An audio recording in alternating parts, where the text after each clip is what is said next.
ಸಿಡಿಲು ಬಡಿದು 13 ಕುರಿ ಮೃತಪಟ್ಟು ಕುರಿಗಾಯಿ ಗಾಯಗೊಂಡಿರುವ ಘಟನೆ ದಾವಣಗೆರೆ ಜಿಲ್ಲೆಯ ಜಗಳೂರು ತಾಲೂಕಿನ ಗುರುಸಿದ್ದಾಪುರ ಗ್ರಾಮದಲ್ಲಿ ಮಂಗಳವಾರ ಸಂಜೆ ಜರುಗಿದೆ.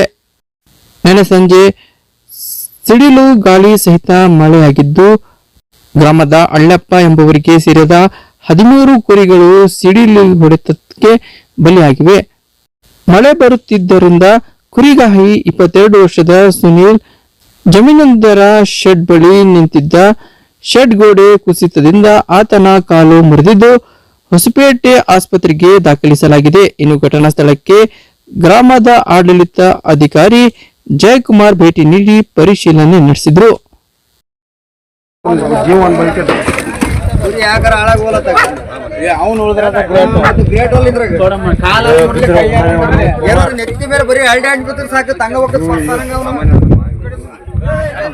ಸಾಮಾನ್ಯ ಮೋಡ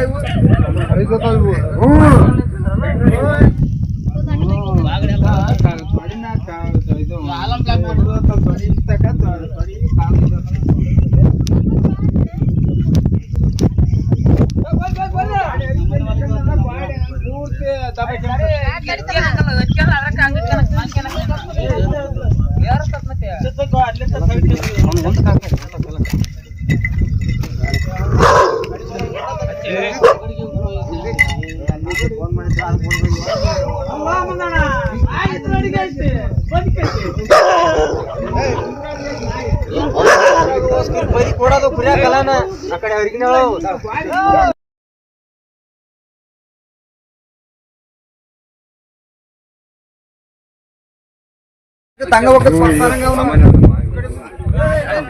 ಸಾಮಾನ್ಯ ಮೋಡ